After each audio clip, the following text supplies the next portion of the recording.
Correlação e regressão é o nosso penúltimo assunto, tá? O que a gente entende como correlação?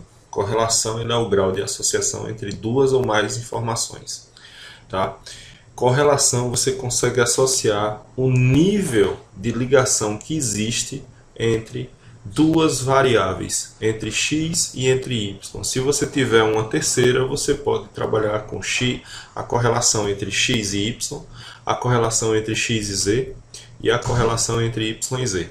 Se você tiver n variáveis, você pode fazer uma combinação de n elementos em tantas posições. Nós temos a data aqui, ela está errada, 11 de março, não é 11 de março, essa data aqui é muito antiga, né? A gente já está em 2017.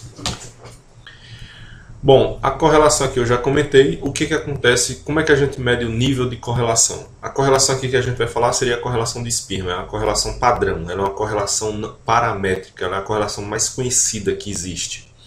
Nós temos aqui o grau de associação entre variáveis do tipo XY ou XZ, XW, YZ, YW e assim sucessivamente. O que acontece com o nível de correlação? Ele flutua de -1 a 1. Então, ou seja, ele tem uma correlação que é negativa, que ela é medida negativamente, ou uma correlação que ela é medida positivamente. O que é isso?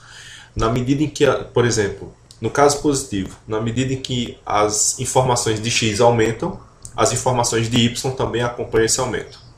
No caso de correlações negativas, na medida que as informações de x aumentam, as medidas de y diminuem. Então essa correlação é chamada inversamente proporcional e a correlação positiva diretamente proporcional. É a mesma coisa.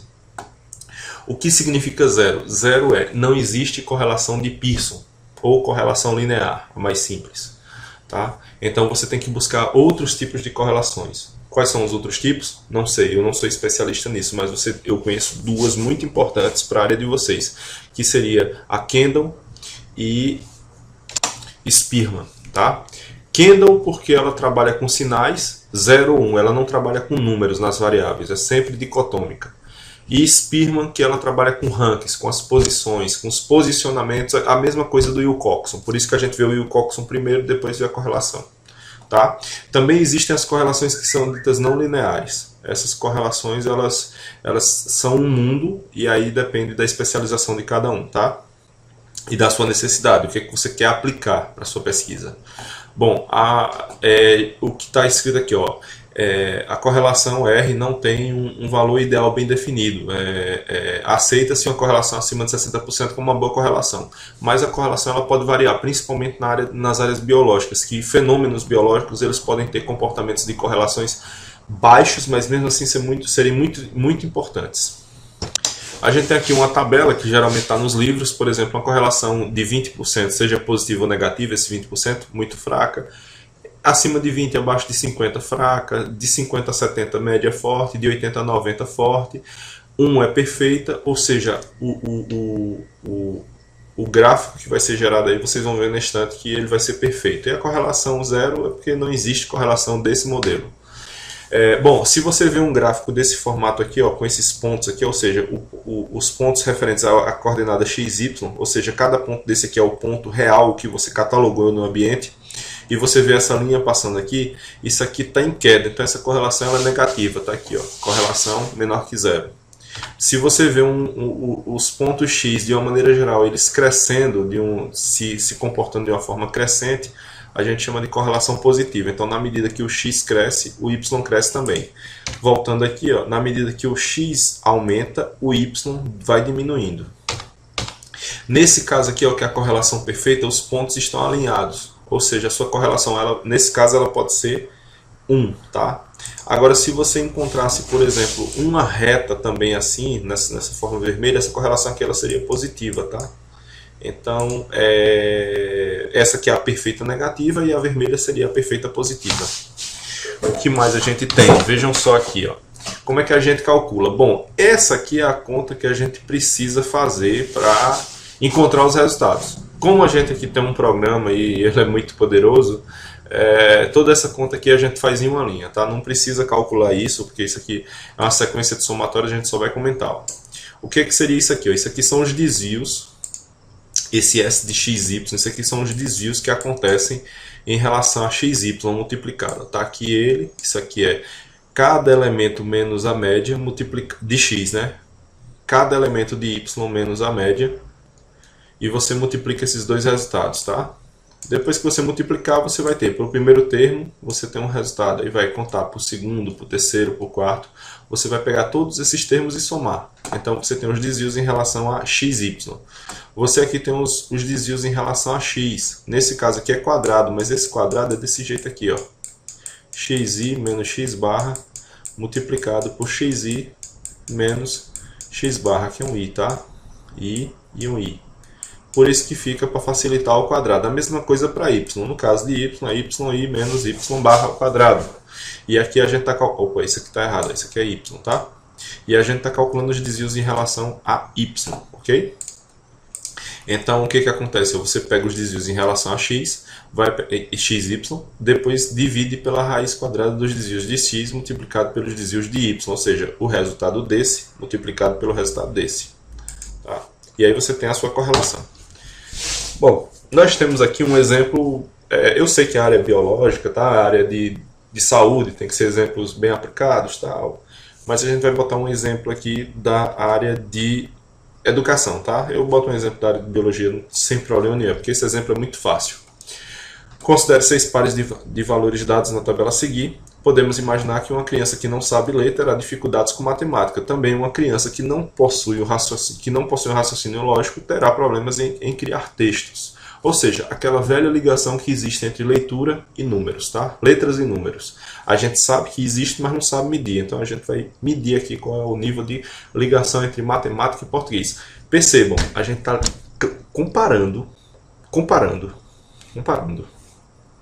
duas variáveis, a gente não está comparando duas pessoas, tá? São duas variáveis, a variável matemática e a variável português. Cada linha dessa aqui é uma pessoa, mas eu não estou comparando pessoas, eu estou comparando um conjunto de notas de matemática e um conjunto de notas de português. E eu quero saber se esses aqui existe alguma interação entre eles, tá? Ida e volta, certo? Como é que eu vou fazer isso? A gente vai fazer essa relação aqui, calcular essa relação no R, tá? Vamos mudar essa câmera aqui, vamos botar a câmera para cá, um pouquinho mais para cá, para essa região, que o R vai abrir aqui, tá? Ele está aqui o R, certo? O que a gente vai fazer aqui? A gente vai digitar a nota de matemática, mate, tá? Pode ser mate, M, você escolhe, tá? 4, 5, 6, 6, 8, 9, tá? Essas são as notas, Ctrl R, português, você bota o seu vetor de informações, né? Nós temos 6, 7, 6, 8, 7, 8, tá? Ctrl R, ele já aceitou. E aí vejam como é muito difícil. Eu acho que vocês não vão conseguir fazer isso. Ó. Você digita assim, ó. Vejam só como é difícil, tá? Cor, tá? Cor de correlação, mate, vírgula, português. Ctrl R. Tá calculado. A relação que existe, olha só, ele dá em 0,60, obviamente, mas ele pode dar em percentual. Se você quiser em percentual, é só você multiplicar por 100, tá? 60,4% ou 0,60, ou desculpa, 0,600, tá? Então você tem aqui as duas opções. Esse é o nível de ligação que existe entre a disciplina de português e a disciplina de matemática, tá? Um exemplo bem prático, assim, bem interessante para a gente trabalhar e que dá para fazer muita coisa na área de biologia. Então, vamos pegar um exemplo aqui. Bom, nós fizemos aqui esse exemplo há uns tempos passados em uns vídeos aí, tá, sobre o teste do Wilcox. E o que eu quero? Eu quero aqui nesse exemplo aqui, já que é da área de biologia, só dar uma relembrada, tá? É a ararinha azul, a gente está analisando cardápios com girassol e sem girassol. Vamos verificar o seguinte, ó. Existiam dois grupos, tá, que foram alimentados com girassol, frutas, né, com girassol e frutas sem girassol, tá? Nós temos aqui alguns grupos que foram submetidos a essa presença, tá? Então eu quero saber se essa presença do girassol ela influencia esses camaradas, tá? Agora perceba, nesse caso aqui eu fiz grupos diferentes. Vamos pegar aquele exemplo que a gente fez com os grupos iguais, tá? A pessoa não, o animal do antes e do depois. Ou seja, ó, perceba, porque nós fizemos dois exemplos, né? Animal que foi submetido antes com girassol e animal que foi submetido depois com girassol. O que eu quero aqui, eu quero comparar se existe uma correlação entre essa presença aqui, essa presença ou não, tá? Porque eu tenho aqui ó, o antes e o depois, tá? O que eu vou fazer aqui? Eu vou botar CG, tá? Que vai ser com girassol. E a gente vai digitar essas informações aqui. Tá aqui digitado. A próxima aí, ó, sem girassol, SG, tá? E vamos digitar esses exemplos aí, esses valores, 48, 6. Tá aqui digitado e vamos lá, Ctrl R, vejam como é difícil, correlação é cor, né? Muito difícil esse comando aqui, eu não acho que vai ser difícil pra gente lembrar, mas vocês conseguem. SG e CG. Você pode botar trocar a ordem também, se você quiser, não tem problema não, SG também, tá? Ctrl R, e aí ele deu um errozinho aqui, ó. A gente vai atrás desse erro, tá? Bom, foi um erro de digitação, mas já foi corrigido, então, ó, se você der Ctrl R, sai aqui, ó, 82,91%. Então, essa é a correlação entre a presença ou não de girassol dentro do sistema. Esse era o recado que a gente tinha para vocês.